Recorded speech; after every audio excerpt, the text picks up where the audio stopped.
प्यारे बच्चों, अस्सलाम वालेकुम।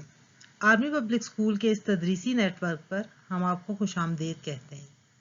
बच्चों, इस वीडियो के शुरू होने से पहले आप इस सफ़े पर दिए गए बटन से सब्सक्राइब करके बेल आइकन को दबा दें ताकि हमारी आइंदा आने वाली वीडियो से आप बर वक्त आगाह हो सकें। आज के उर्दू ग्रामर के मजमून में हमारा उन्वान है तस्वीर की मदद से कहानी लिखना।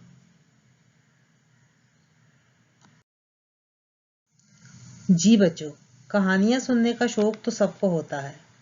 आपने भी बहुत सी कहानियाँ सुनी होंगी, पढ़ी भी होंगी, लेकिन आज हम ना कहानी सुनेंगे और ना पढ़ेंगे, बल्कि आज हम कहानी लिखना सीखेंगे। आज हम तस्वीरों की मदद से कहानी लिखेंगे। जी बच्चों, सामने स्क्रीन पर आपको उन्वान लिखा हुआ नज़र आ रहा है, तस्वीर की मदद से कहानी लिखना। यहाँ पे आपको दो तस्वीर दिखाई गई हैं। तस्वीर नंबर 1 जो है उसमें एक गांव का माहौल दिखाया गया है, जिसको देखते हुए आप कहानी लिखेंगे। दूसरे नंबर पर जो तस्वीर दी गई है वो आप अपनी उर्दू ज़बान व कवायद में सफ़ा नंबर 11 खोलेंगे तो वहाँ पे इसी से मिलती जुलती तस्वीर आपको नज़र आएंगी। इन तस्वीर को देख के आपने कहानी लिखनी है। अब ये दो तस्वीर हैं। अब आपको जो पसंद आए इसमें से उसको देखते हुए आप एक का इंतखाब कर लें और उसके मुताबिक कहानी लिखें। जी, तो मजमून की तरह कहानी के भी 3 हिस्से होते हैं, यानी कहानी भी 3 हिस्सों पर मुश्तमिल होती है। पहले हिस्से को आगाज़ कहते हैं, दूसरे हिस्से को वाक़या कहते हैं और तीसरा हिस्सा इख्तिताम कहलाता है।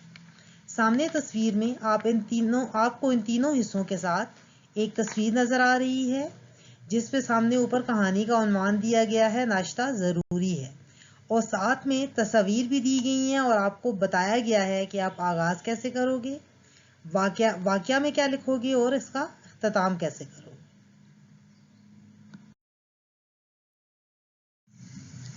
जी, कहानी के तीनों हिस्से आपके सामने हैं। आगाज़ में सबसे पहले किरदारों का तारुफ करवाया जाता है। नंबर 2 पे आ जाता है वाक़या, फिर बताया जाता है कि वाक़या किस जगह पर हुआ और इसमें कौन कौन था। तीसरे नंबर पे इख्तिताम आ जाता है और इख्तिताम में आखिर में मुनासिब अंजाम बताया जाता है।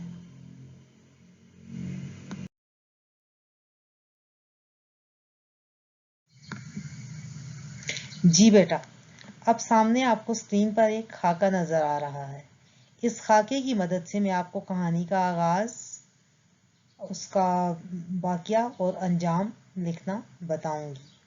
सबसे पहले मसला आ जाता है, यानी जब आप कहानी का आगाज़ करेंगे तो आप बताएंगे कहानी में कौन कौन से किरदार हैं, क्या क्या हो रहा है और क्यों हो रहा है। दूसरे नंबर पे हल आ जाता है, जिसमें आप वाक़यात लिखेंगे और फिर जो कोशिशें की गई हैं सारी वो क्या हैं वो बताएंगे और फिर उसके नताइज लिखेंगे। आखिर में आप कहानी का एक अंजाम लिख देंगे।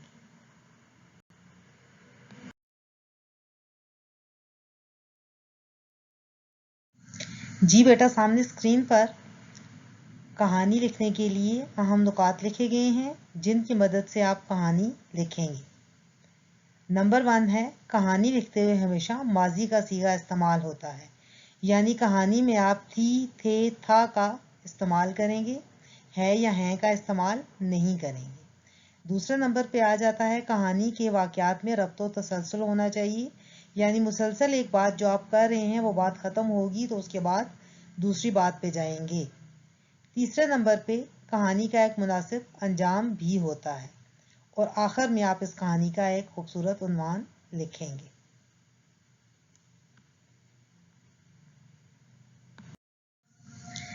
जी बेटा, मैं उम्मीद करती हूँ कि आप इन सब तस्वीर को और अहम नुकात को देखते हुए एक अच्छी कहानी लिखेंगे, अच्छा आगाज़ करेंगे, वाक़यात भी अच्छी तरह से बयान करेंगे और फिर उसको एक अच्छा इख्तिताम देते हुए उसका नतीजा लिख देंगे। कहानी को जिस तरह आप कहानी लिखेंगे उसी के मुताबिक इसका एक उन्वान भी लिखेंगे। आखिर में आपसे मैं ये कहना चाहती हूँ बेटा कि आप नमाज की पाबंदी करें, 5 वक्त की नमाज़ पढ़ें, हर वक्त अपने अल्लाह को याद करें, कुरान पाक की तिलावत करें और कुरान पाक का तर्जुमा ज़रूर पढ़ें। تاکہ آپ کو یہ سمجھ آئے کہ اس میں ہمیں کیا بتایا جا رہا ہے، اللہ تعالیٰ ہم سے کیا کہنا چاہتا ہے۔ صفائی کا خاص خیال رکھیں، غیر ضروری گھر سے باہر مت جائیں، اپنے ماں باپ کا، بزرگوں کا ادب کریں، احترام کریں، اور گھر میں بیٹھ کر اپنی نانی جان، دادی جان یا اپنی امی جان سے مزے مزے کی کہانیاں سنیں۔ آپ سب کا بہت شکریہ۔ اللہ حافظ۔